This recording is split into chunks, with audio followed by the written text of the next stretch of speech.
Nelson Mandela said that education sets you free, and it really does. Dubai is one of those strange places where the educational practice is amongst the best in the world, and the conferencing opportunity is amongst the best in the world. You want children to have the best possible experience they can have, and it's really important that they have great teachers in front of them. School gives you the building blocks, and then you put them together and create your own individual person. So I found that the children were far more resilient and far more adaptive to change. Hello and welcome to PNE's first ever podcast. Today I have the pleasure of being joined by Sir Christopher Stone, and Chris will be joining us in November for our ISPN conference at the Atlantis in Dubai, the first of its kind. And today we're just going to have a bit of a chat, find out a little bit more about Chris and give you guys an insight as to what's to come November at ISPN. It's lovely to meet you, Chris. It's lovely to be here, Chester. Really nice. Thank you for inviting me. My pleasure. So if you wouldn't mind, if we could just start with your career journey. So where it all started, how you got into education. I got into education because I had a brilliant teacher, like lots of teachers do. They have somebody that they connect with, or somebody who makes them feel safe, or somebody who brings out perhaps some of the best of them. And I had a teacher like that called Mr. Ellis, and he was a PE teacher, and I didn't really have a father figure, or my life at home was a little unstable. So school for me was an oasis of calm, but also of great opportunity. I think I might have been quite an awkward, difficult student at times, but actually by the time I met Mr. Ellis, I knew if I wanted to be in the different teams, I had to be well behaved and had to just exude good behaviour on the pitch, off the pitch, or wherever it was.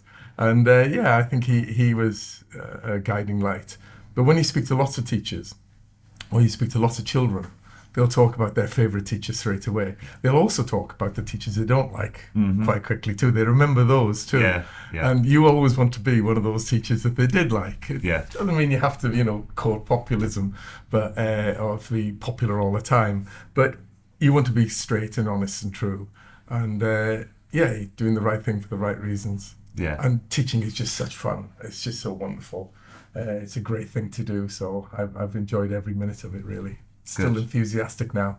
Yeah, good. And it's crazy how that happens, isn't it? Because I remember going through school myself and thinking, I was quite good academically, but I didn't feel that many of the teachers really blew me away. And one of the things about wanting to take care of the education portfolio at the business here was, I know that there's an opportunity really to massively change the education space here. Yeah. Similarly, I remember some of my great teachers. I remember some of the teachers that, again, were underwhelming. And it's really everything that we do here, bringing people together, looking to improve the sector, really means that children going through the school system now are really going to experience a better education because of what we're doing. You hope so. You want children to have the very best possible experience they can have, and it's really important that they have great teachers in front of them, because they advance so much quicker. They do so many more things, and then other classrooms that they go into, they start off at a higher level and they push on through, and those teachers spark off the other teachers. So you get a culture where the expectations are high, and really school. Nelson Mandela said that education sets you free. And it really does. And no matter what humble beginnings you come from, if you've got an education, you've got some qualifications, you can move on through. Yeah. And we're all lucky that we were literate when we were sort of 5 or 6. We were numerate quite soon after.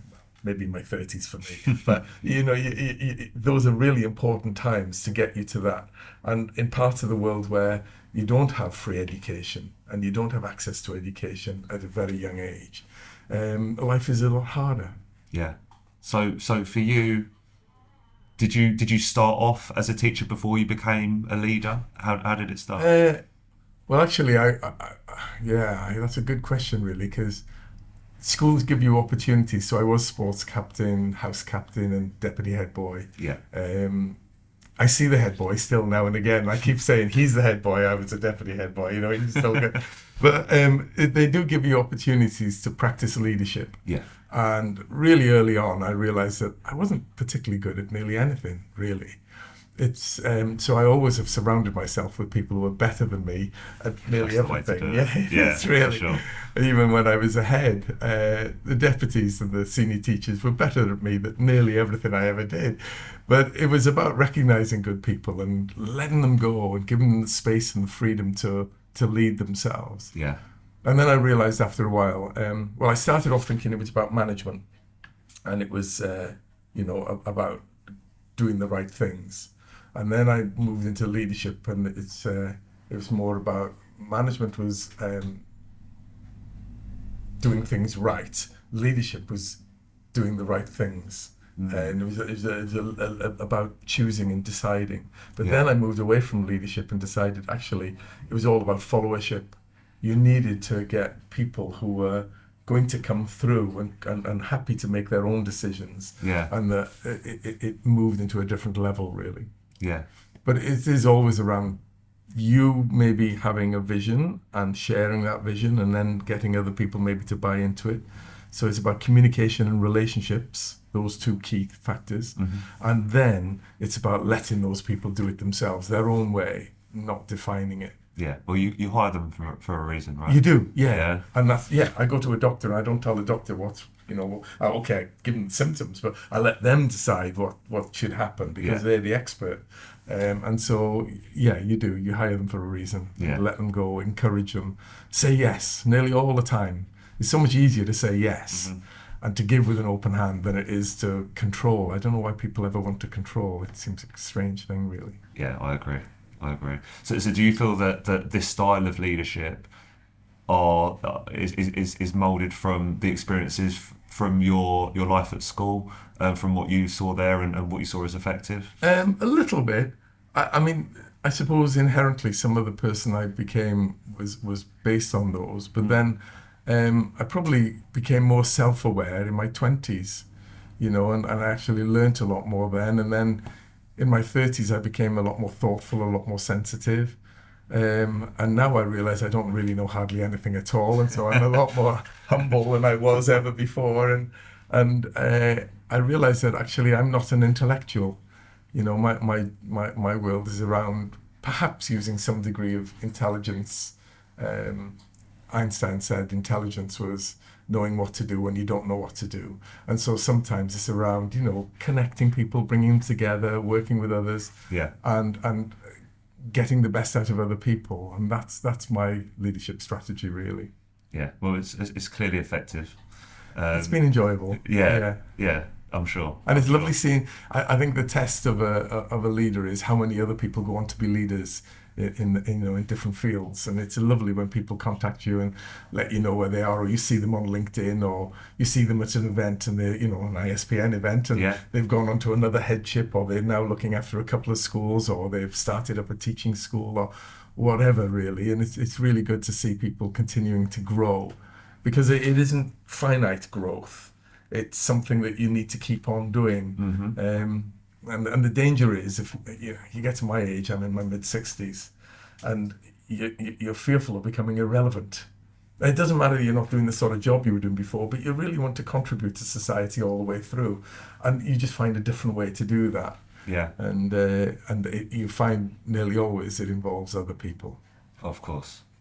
Yeah, I mean, you've ran some large organisations. Do correct me if I'm wrong, but there's you also ran a multi-academy trust here in the UK as well? Yeah, one of the first maths. I was a head teacher for 21 years, but 8 years of that we were running and leading a maths as well. So I was the CEO of that, and we set that up. And ours was all based on locality. So within 22 minutes, we could all be in from the furthest schools. Yeah. And it was about schools wanting to join. We never had to go out and try to get schools to join. They always wanted to join. Mm-hmm. And they came on the basis that they had a lot to give as well as learn. Yeah. So it was a symbiotic arrangement. And I think that sometimes maths can be too much around one person and their ego and creating some empire. And it should never be about that. It's always about the kids. It's always about the children. Yeah. And if it isn't impacting on the children, you've got to ask, well, why are we doing it? What is the point of doing it? Yeah, you'll be pleased to know that they still say that now. The leaders of Multi Academy Trust, they do always say it's the children first approach. Good. So yeah, perhaps that's where you left your mark, Chris. I don't know. I think that's one of the things. I often see people described as an expert in something, and it always makes me worry, really. So I've been out of the UK since 2015, and although I do some work sitting on trust boards and just try and be supportive behind the scenes in a few areas, but in reality, my knowledge is irrelevant in terms of maths and where they are now, because they've moved on. They've changed quite a bit. Yeah. From 2015, I went and lived and worked abroad, and that was a lot of fun too, but different. Yeah. And different leadership. You ended up having to lead upwards an awful lot more. As a CEO, mat leader in the UK, even though I was very conscious of the board and wanted to work with the board, much of my work was working with people in a different way. When I went abroad, I would have 4 or 5 different people who were leaders of me. Even though I was the CNO, I had all of these other people I had to interrelate with, and successfully. Yeah. And in the world of commerce, in the world of industry, in the world of ownership, because you have owners, all of those things with competing expectations that they're all in charge, and trying to meet their needs, but also staying true to what you believed in is really important. Yeah. So there's some real major differences between UK education and education in the Middle East. Yeah, some quite big differences. But one of the things I found with the children, if we stick with the children for a moment, is I found that the children were far more resilient and far more adaptive to change. So, for instance, even my own children went to the same school all the way through, same primary school, went to the same partner secondary school. They stayed there all the way through. Whereas here in the Middle East or Singapore or wherever it was, children would have come from one country, they'd be living in another country, they'd go to university in a third country. So they were nearly all a minimum of third culture children. Yeah. And that made them global citizens. They saw the world in a different way. Their news they were taking from different countries. They wanted to know what was happening back in India or Malaysia or New Zealand, wherever it was. They wanted to know what the news was for the Middle East, so what was happening in Yemen, Oman, Saudi Arabia, as well as the home country. But then they were interested, they were going to go to university in Canada or America. So they were wanting to see, is this going to be a country that's going to welcome me as a child who's maybe, I don't know, all nationalities in the world came to our schools. So they wanted to know, will I be freely accepted? Will I be welcome in that country? Yeah. What is their view on somebody coming from a different part of the world? So those children I found were more resilient, more adaptive, but actually had a bigger handle on their own education. And the parents were very, very driven and very supportive.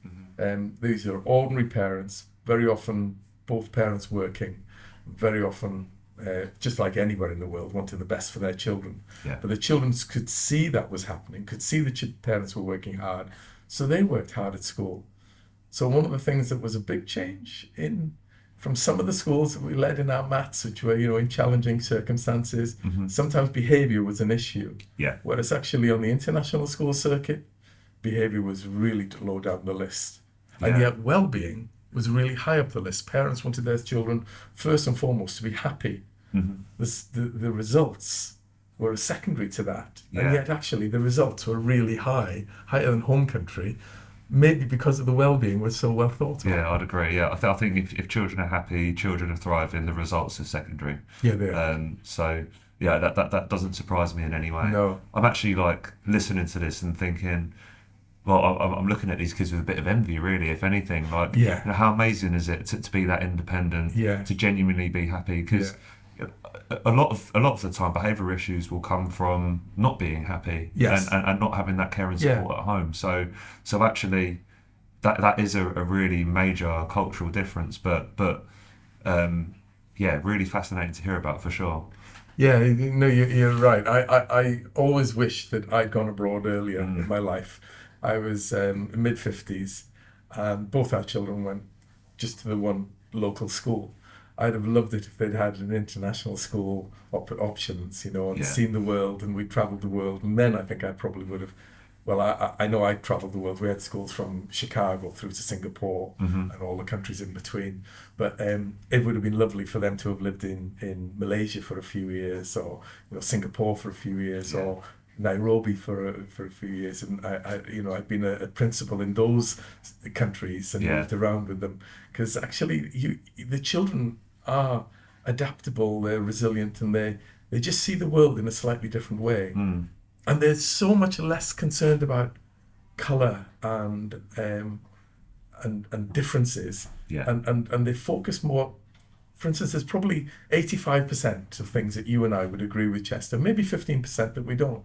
Well, these children will spend more of their time focusing on the 15% on the 85% rather than on the 15%. Stuff they don't agree with. Yeah, sorry, I got that wrong. And that then means they connect and they get along well, and they learn to move aside with some of the others. And then people from different cultures and backgrounds start to understand each other better. Yeah. I know that is definitely a major difference. I mean, over here, as soon as someone sees that they don't agree on something, or there isn't common ground on something, it's like, okay, I'm not going to talk to that person. No, that's right. Like, for example, someone would say, "Oh, you don't like football? Okay, well, we just won't talk then." Yeah, that's right. Yeah. So like they're definitely much more aware, and probably make for better people in the future as well. Yeah.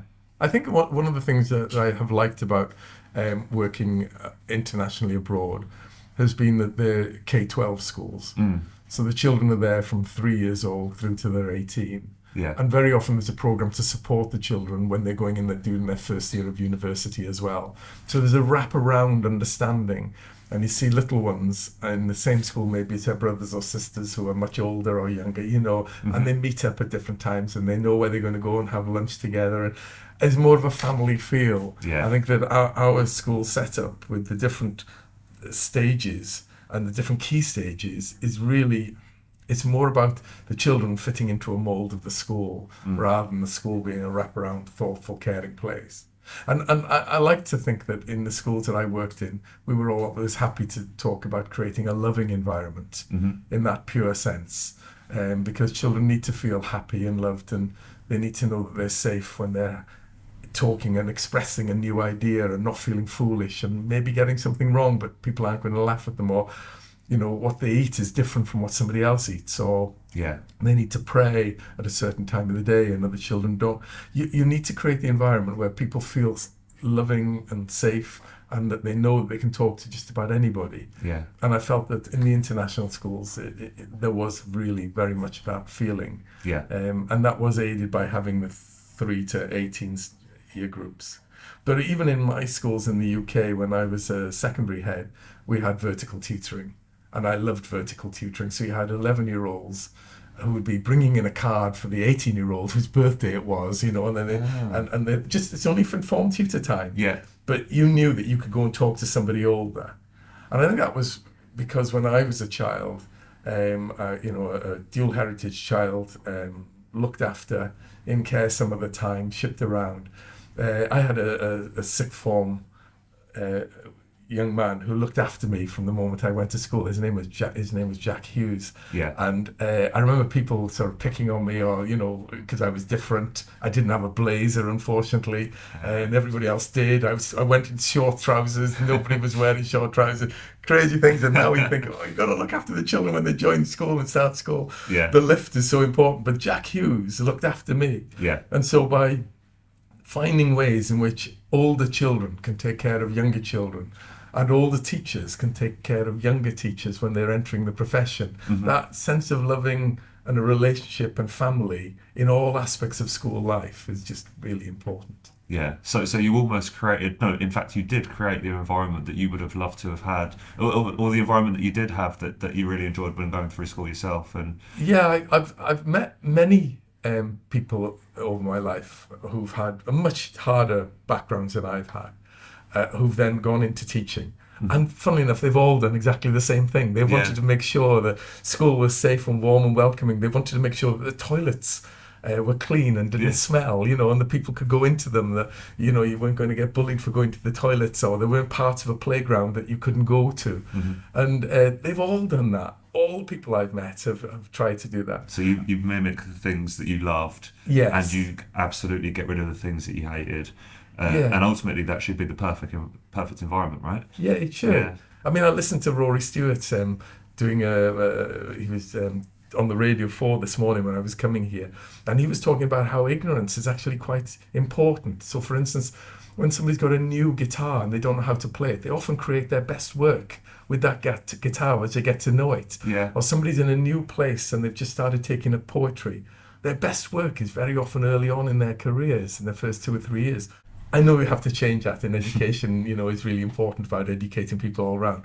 But being brave enough to try out new things where you don't know about them. Yeah. And back to Einstein, you know, intelligence, knowing what to do when you don't know what to do. Yeah. And you work your way through it. But school gives you the building blocks, and then you put them together and create your own individual person. So, you know, there isn't a Chester that's like you. You're individual. Yeah. And really, the way that you, when you were at school, looked at school was very individual. And really, school needed to meet those needs. Otherwise, you can go through school and just be really rather miserable lots of the time. Yeah. It's often your friends that see you through rather than the school, and that should never be the case. I mean, you must be so proud of what you're able to achieve. I mean, GEMS is, and correct me if I'm wrong, but if not the largest, one of the largest school groups in the Middle East. Yeah. And to create that environment, was that across all of the schools? Yes, it was really important to try to do that. But we had a chairman and founder who was really committed to the child's experience. He knew that actually it was good business as well for the children to be happy. So he mixed the two together, but he understood that. And he just wanted the best all of the time. But those principals who were leading their schools, they wanted the best for their children too. And one of the things about work internationally is that if you're not really up to it, I'm afraid you get moved on. And you need to be up for it. You really need to work hard, and you really need to put the needs of children and their families first. Yeah. And I think that's by putting children and the families first, that's where the well-being comes through, that's where the happiness comes through. And particularly, I mean, 43 of the schools were in the Middle East. But you had a minister for tolerance, you had a minister for happiness. Those are things when I first went there I thought were a little bit, you know, really? What am I? Yeah. But actually, when you start to realise that, no, this is taken seriously, you need to think about how you treat other people and how you behave. Would you compare teaching to parenting at all? Because actually, like, a lot of what you're saying is making me think that you could say the same for parenting, right? Yeah, you could. Yeah, you could. You're in loco parentis, and yeah, I remember when our first son Josh was born.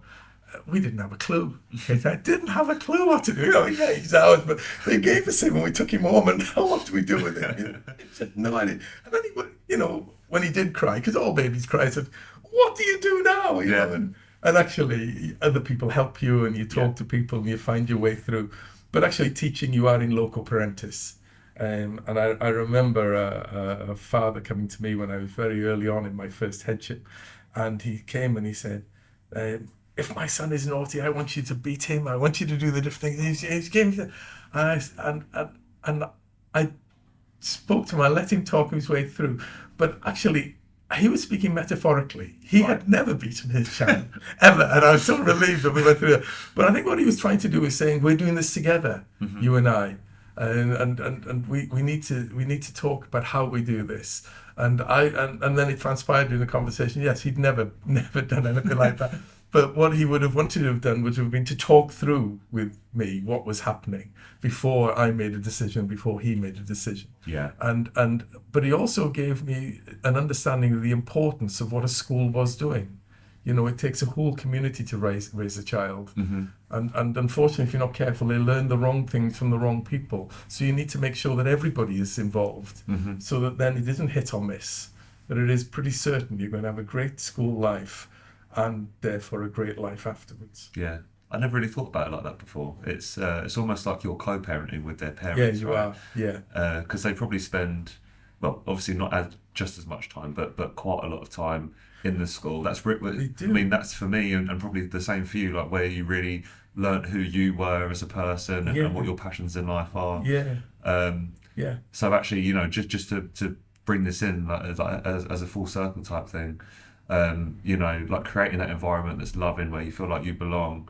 I can see even more now just how important that must have been.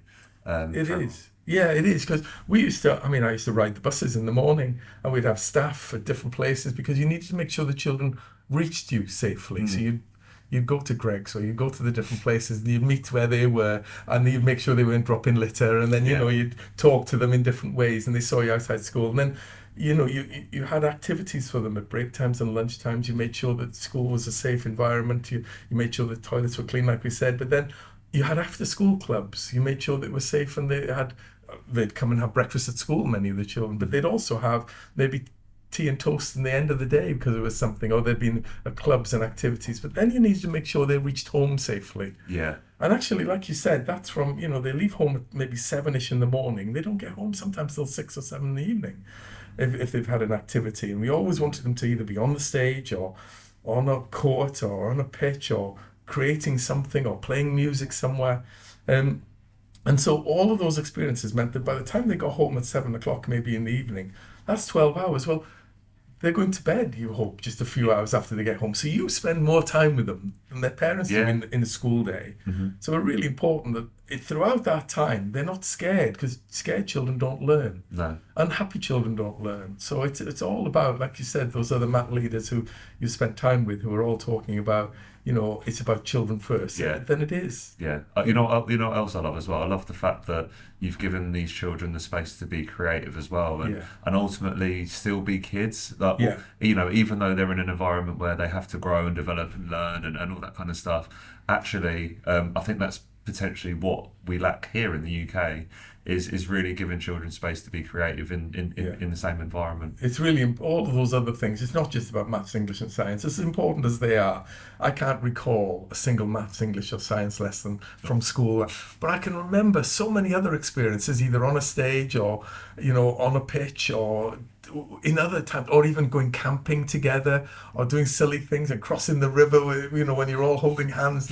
All of those things I can remember, but so it's important that children look back fondly on their time at school. Otherwise, it clouds the person you become. Mm-hmm. There's a famous phrase which is, "Give me the child till they're 7, and I'll give you the man." It is, but it could be man or woman. And it's true. You need to make sure that they're experimenting and making mistakes. Schools should be about making mistakes. They shouldn't be about everything being right all the time. And teachers should be experimenting with different ways of teaching, and maybe that's a flop, that didn't work. But actually, it doesn't need to be thrown away. I've still learned something from it. There's still some parts of that lesson I'll do again. So, it's about being forgiving, and again, back to kindness. Yeah. And when you encourage teachers and children to do that, sometimes actually, the teacher, she's actually coming to the ISPN conference that we've got going on in Dubai, Nagish Kambata, and she started doing flip learning really early on.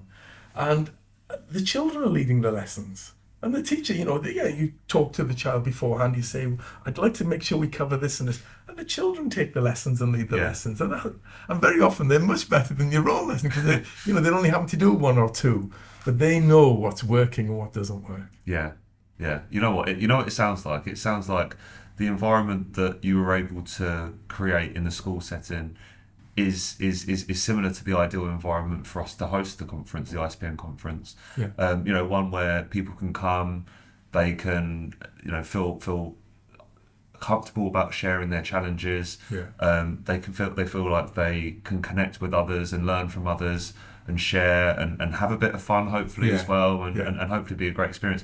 Is that how you envisage the way that you would chair this conference? Yeah, I think that really there'll be so many people in the audience who'll know so much more than you or I'll know, Chester. They are the experts, and it's actually accessing them and getting to link together, and hopefully they'll create networks with people that they meet new and fresh in those meetings, but also that they already know but hadn't realized that somebody else was doing that, and then they connect and they see each other, and they work and play together in a different way. Maybe they'll go and meet up for a coffee or a tea, or maybe they'll go and play golf together or something. And in those quiet times they'll say, "Well, you're doing so much better at this part than I am.